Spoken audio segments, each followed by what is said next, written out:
World-class infrastructure, technical clubs, world-class hostels. KL, deemed to be university. 30వ తారీఖు ఏలూరులో జరిగే మీటింగ్కి సమాయత్తం చేసి వైఎస్ఆర్ కాంగ్రెస్ పార్టీ క్యాడర్ని అంతా కూడా ఆ మీటింగ్కి మొబిలైజ్ చేయడం కోసం ఇప్పుడు మీటింగ్ జరిగింది. మీటింగ్ అంటే కొంచెం నాకు ఏదో పర్సనల్గా పని ఉండి బయటికి వెళ్ళడం వల్ల హైదరాబాద్ గారికి కనిపిస్తే నాకు ఆ మీటింగ్ బాగా సక్సెస్ చేయమని చెప్పారు.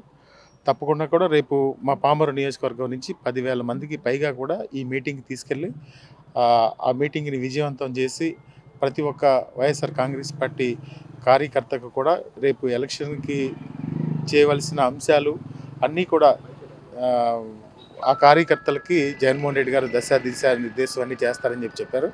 తప్పకుండా కార్యక్రమాన్ని పామరు నియోజకవర్గం నుంచి అత్యధికంగా కార్యకర్తలను తీసుకెళ్ళి విజయవంతం చేస్తామని చెప్పి తెలియజేస్తాం. ఓన్లీ 30వ తారీఖు జరిగే మీటింగ్ని విజయవంతం చేయమని చెప్పి మా రీజనల్ కోఆర్డినేటర్ గారు చెప్పారు. వెళ్ళిపోయేవాళ్ళు, వచ్చేవాళ్ళు ఇదంతా కూడా ఎన్నికల ముందు జరుగుతూ ఉంటాయి. దానిలో భాగంగా కొందరు అంటారు మాకు అన్యాయం జరిగిందని చెప్తూ ఉంటారు. ఏంటంటే ఎన్నికల ముందు వచ్చేసరికి అన్యాయం జరుగుద్దా? ఒక్కసారి మనందరం కూడా ఆలోచన చేయాలి.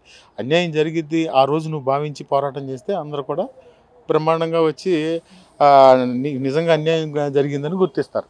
అంతే కదా. ఏదో రకరకాల పార్టీలు మారడం కోసం ఏదో వ్యక్తిగత కారణాలు పెట్టుకుని రకరకాలుగా రాజకీయంగా ఆ విధంగా బ్లేమ్ చేయడం అనేది తప్పని చెప్పి నా ఉద్దేశం.